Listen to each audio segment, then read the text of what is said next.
Here is Van Dieman's Enchanted Woods, a pleasant darker green with silver shimmer, but the shimmer isn't overly dominant as it is in the swatch. Now, this is very consistent across papers in tone, in shimmer, and in no shading. On non-fountain pen friendly paper, the shimmer shows just about as well as on premium paper. It can have moments of being aggressive on some non-fountain pen friendly papers. Now, while I like this ink, it is fun, but we have a green shimmer, and as far as a bottle goes, I don't think it would compete with, say, Emerald of Chivor. The pen for today is a Pilot E95S, or Pilot Elite. Now that we know my opinion on this ink, let's see how I got there by looking at the first writing sample done on Clairfontaine. Here we get that beautiful darker green with plenty of silver shimmer, really coming through quite well without overpowering it.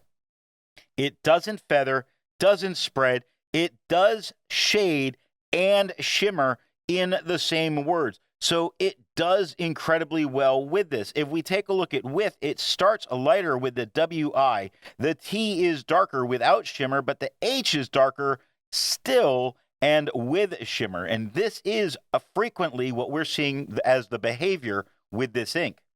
Looking at the back of the page, we get no bleeding and no ghosting. Van Dieman's makes more than just this one ink. So let's take a look at a few other inks from Van Dieman's. Here is Van Dieman's Deciduous Beech.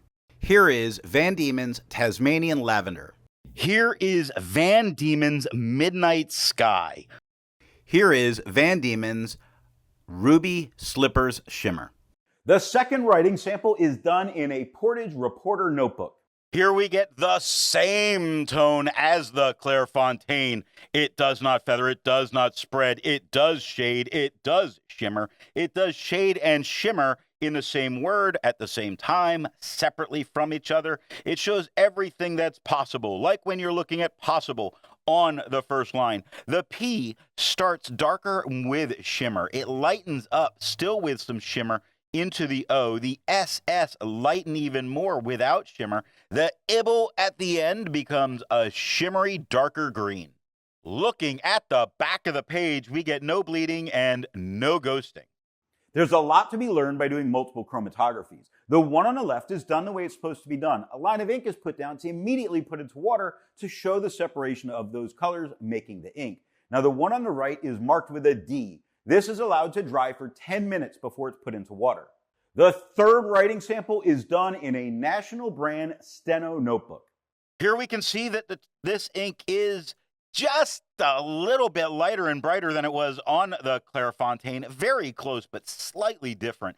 It does not feather, does not spread. It does shade. The shimmer is coming through not as well as on the other papers.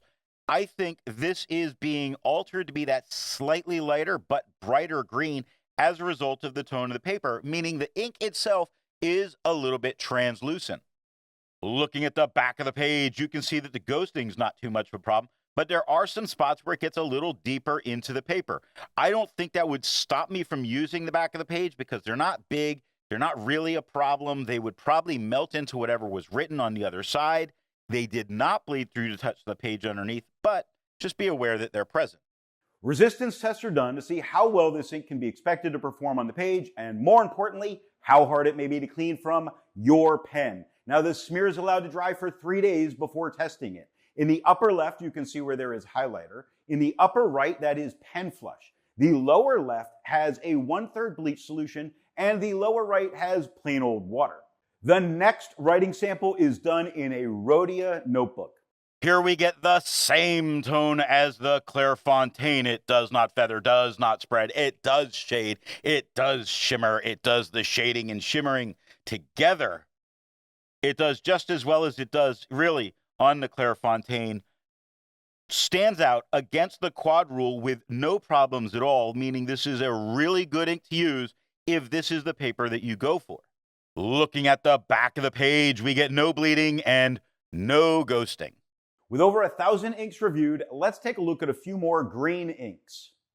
Here is Dieman Dark Green. Here is Krishna Tulsi. Here is Robert Oster Green Diamond. Here is Thornton Green. All of the inks that you just saw have a review here on the channel. Now, the next writing sample is done in a composition lab notebook. Here the tone is just a little bit lighter than it was on the Clairfontaine. It does not feather and it does not spread. It does shade, but the shimmer does not come through in this case. This paper has just sort of absorbed it away. I think if you're a student using this, it's going to do really well for you. Just don't expect that shimmer to be there.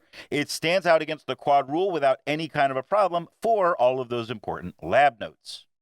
Looking at the back of the page, we get no bleeding and no ghosting.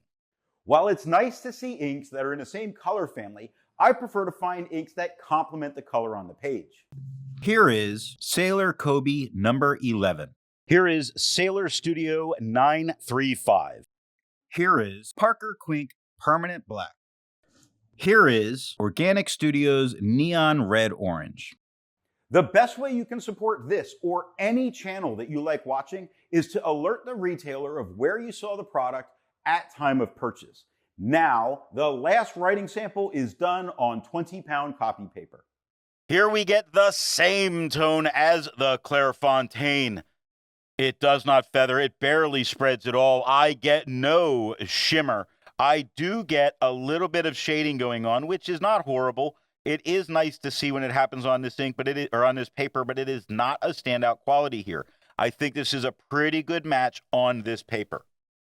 Looking at the back of the page, you see that ink does get fairly deep into the paper fairly frequently, though nowhere near bleeding to the other side, nowhere even near it. I wouldn't write on the back of the page with the two combined here, but this is a good ink for this paper.